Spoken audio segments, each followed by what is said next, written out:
Hello दोस्तों, स्वागत है आपका। और ये जीके की सीरीज नंबर 4 है, ठीक है।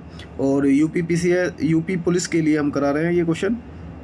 3 वीडियो हमने जीके की डाल रखी है, करंट अफेयर्स की भी वीडियो डाल रही हैं जो आप देख पा रहे हो, ठीक है ना। और ज़्यादा टाइम लगता नहीं है, 5 से 6 मिनट में हम 20 क्वेश्चन करा देते हैं, जिसको हमने नाम दिया था T20 सीरीज। तो 20-20 क्वेश्चन की एक सीरीज। तो जीके की सीरीज़ का नंबर 4, सीधा बगैर किसी बकैती के फालतू की इधर से उधर, और हम क्वेश्चन पे आगे बढ़ते हैं सीधा। तो निम्नलिखित में से कौन सा ग्रह सौरमंडल के सबसे ठंडे ग्रह की श्रेणी में आता है? तो वो है आपका यूरेनस, ठीक है। चलिए,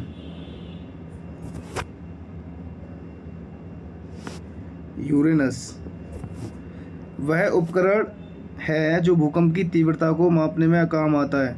तो भूकंप की तीव्रता किससे मापते हैं? वो है आपका रिएक्टर स्केल, ठीक। निम्नलिखित में से कौन सा लेख शिक्षा के अधिकार से संबंधित है? मतलब अनुच्छेद है ये, लेख नहीं। कौन सा अनुच्छेद शिक्षा के अधिकार से संबंधित है? तो ये जोड़ा गया था बाद में 86वें कॉन्स्टिट्यूशन अमेंडमेंट एक्ट। तो आर्टिकल 21A।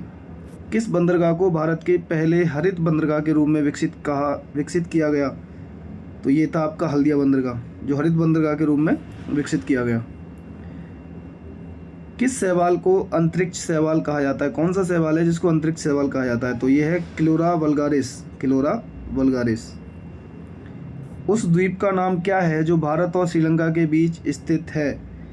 तो ये चर्चा में भी रहा था जब इलेक्शन तमिलनाडु में हो रहा था लोकसभा का। तो कच्चादीवू आइलैंड, ठीक है। भारतीय रिजर्व बैंक के पहले भारतीय गवर्नर कौन थे? तो CD देशमुख। और वर्तमान भारतीय गवर्नर कौन है? आंसर देना, ठीक है इसका।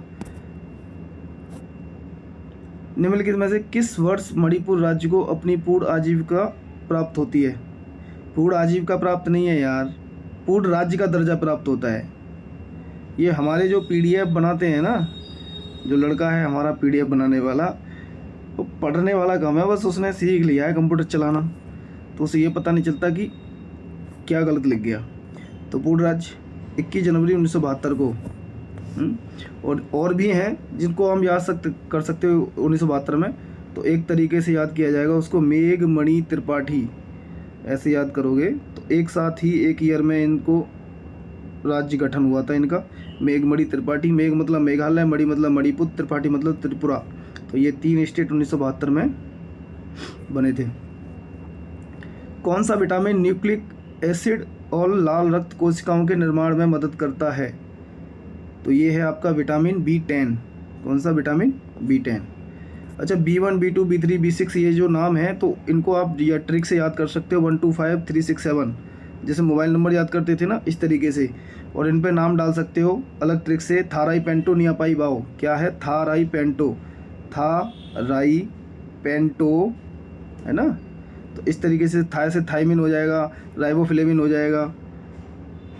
तो इस तरीके से आप ट्रिक याद कर सकते हो इसकी। माध्यम के तापमान में वृद्धि कर दी जाए तो ध्वनि की गति को कैसे प्रभावित करता है? अगर कोई माध्यम है उसके तापमान में वृद्धि कर दी जाए तो ध्वनि की गति क्या होगी? गति बढ़ जाएगी आपकी। चूहों को मारने के लिए निम्नलिखित में से किस रसायन का प्रयोग किया जाता है? तो चूहों को मारने के लिए जिंक फॉस्फाइड। अगर घर में बहुत ज़्यादा चूहे हुए हैं तो जिंक फॉस्फाइड ले आना भैया, जाके फॉस्फाइड ले आओ, जिंक फॉस्फाइड। नीचे भारतीय राज्य, केंद्र शासित प्रदेश और उनकी राजधानियां हैं। निम्नलिखित विकल्पों में से बेमेल जोड़ी चुननी है आपको। तेलंगाना की राजधानी हैदराबाद, असम की दिसपुर, लक्षद्वीप प्रदेश लखनऊ। वाह, क्या दिया है तुमने। यूपी का पेपर देने जा रहे हो, लखनऊ राजधानी मध्य प्रदेश की बता रहा है। कोई गलत कर सकता है क्या? ये तो कुछ ऐसे ही हो गया। एलविस भाई के आगे कोई बोल सकता है क्या? हाँ जी, बोल सकते हैं, ध्रुव राठी बोलते हैं। आगे चलिए। पृथ्वी की आयु की गणना में किस तत्व के समस्थानिक का उपयोग किया जाता है? कौन सा समस्थानिक है जो पृथ्वी की आयु की गणना में इस्तेमाल किया जाता है? तो वो है आपका कार्बन। ओके। किस वायसराय को भारतीय रेलवे का जनक कहा जाता है? तो भारतीय रेलवे किसके समय पर आई थी? उन्हीं को बोल देंगे। तो लॉर्ड डलहौजी, है ना, लॉर्ड डलहौजी। और जुड़े हुए विलय की नीति से। सतारा संभल ना सका, बघाट। निम्नलिखित में से कौन सी चिली की मुद्रा है? चिली की मुद्रा है पेसो, ठीक है ना।